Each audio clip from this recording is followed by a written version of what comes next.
Welcome back to Hope Masterclass.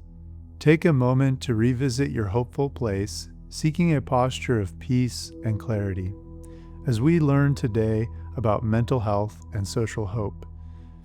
Hope in psychology is often seen as a blend of optimism and willpower, helping individuals to envision a better future and take action to achieve it.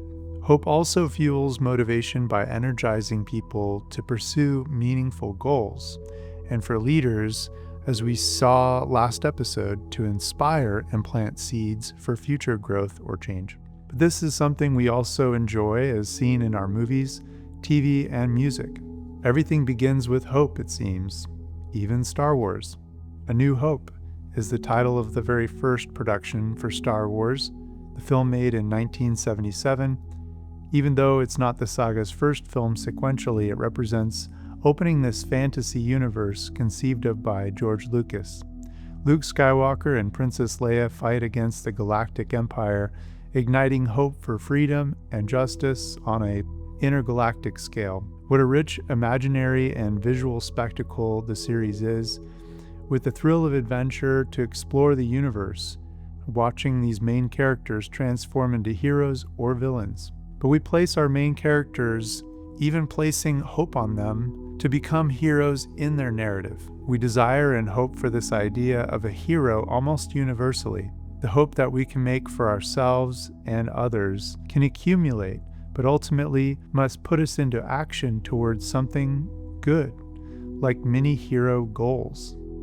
That's also what the word Christian means, to be a mini Jesus. The hope that someone can imitate him, seeking a divine level good. Hope can be there at the beginning of all of our actions. It also forms a kind of emotional and expectant basis for relational and economic growth. In a Western film, you might see a town strike gold, and everyone gets excited for the economic and social prosperity ahead. A renewed sense of hope enters in for all people there. They feel a refreshment, a communal motivation to build, putting in more effort while expecting to enter this future together. Maybe there's a strong candidate for mayor, and everyone is hopeful for changes in addressing communal concerns or executing on promises made. Whatever the reason is for a community to place hope on something, it can bring a sense of new life and positive energy with this pervasive, expectant awareness of the good manifesting. The historic viral slogan of "Manifest Destiny" comes to mind also. This colonial age message driving American westward expansion across the United States is a great example of establishing communal hope.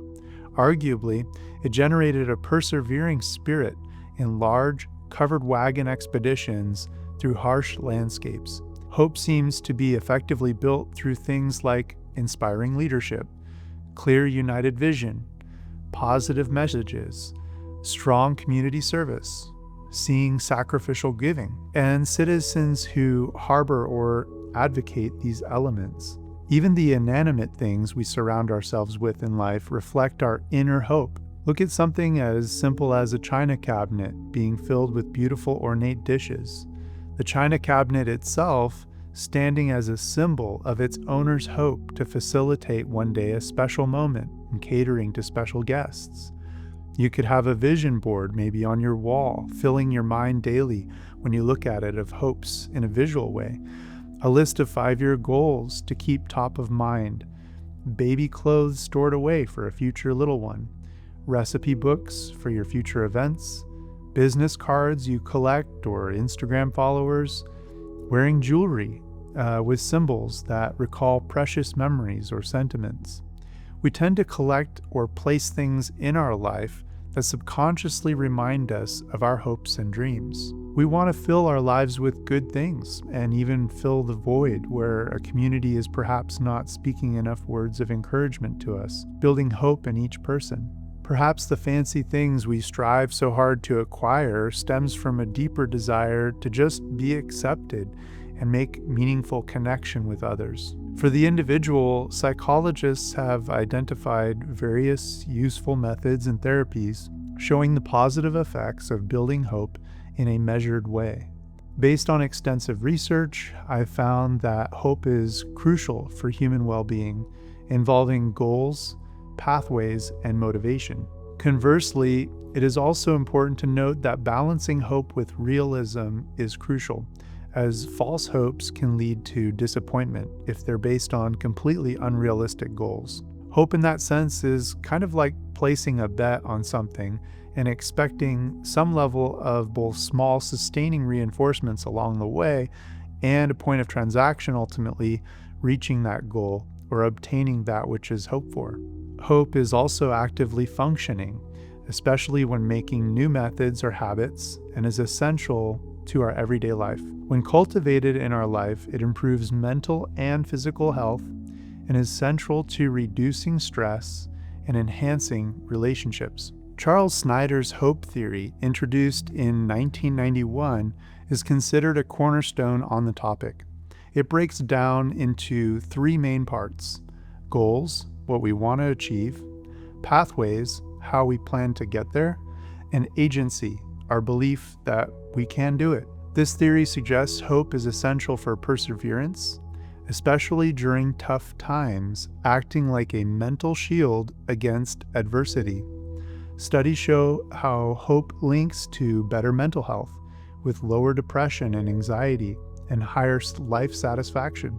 Physically, it's tied to healthier behaviors, fewer chronic illnesses, and even lower mortality risk, as seen in a study of over 12,900 older adults in the article titled "The Role of Hope in Subsequent Health and Well-Being for Older Adults." Socially, hopeful people often feel less lonely and build stronger connections, making hope a cornerstone for human thriving.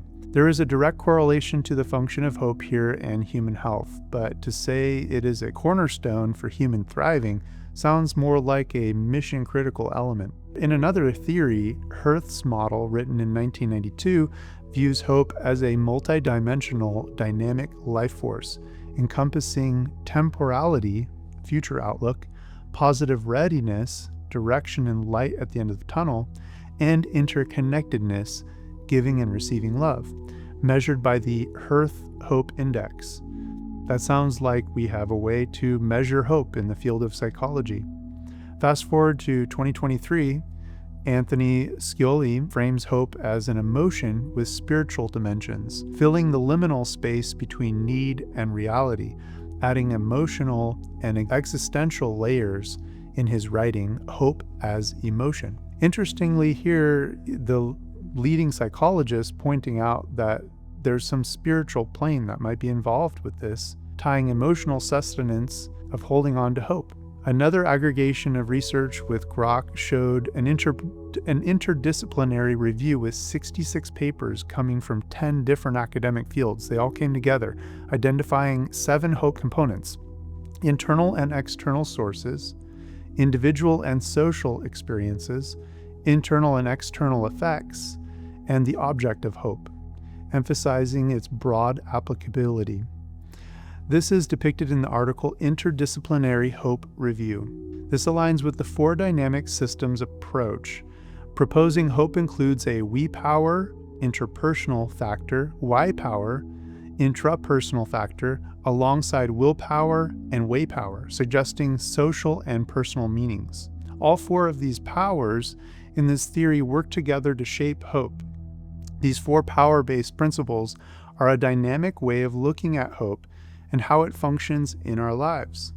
More specific psychological therapeutic interventions include hope therapy, which was documented to improve hopeful cognitions after 17 weekly sessions, focusing on scheduling activities, problem solving, and cognitive restructuring. There's even a breakthrough in cancer therapy through hope building in what is called Brief Hope Intervention, or BHI, involving 4 sessions, and how they increased hope and improved psychological and physical health outcomes, emphasizing goal thoughts, pathway thoughts, and agency thoughts.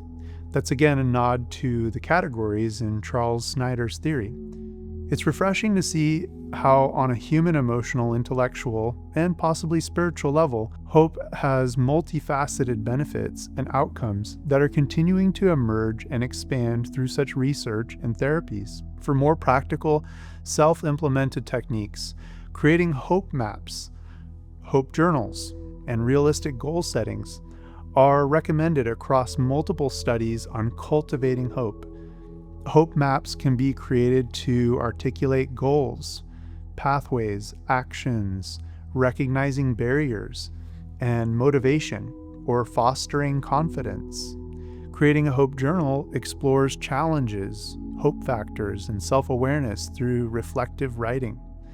I've always been one who's big on journaling because I know it's therapeutic. As an exercise, I highly recommend it to you that you schedule time in your week, daily or weekly, to give your mind freedom to unpack and express itself. Any of these methods will help you define, hold, maintain, and achieve your hopes in the near and distant future. Be realistic with what you hope in.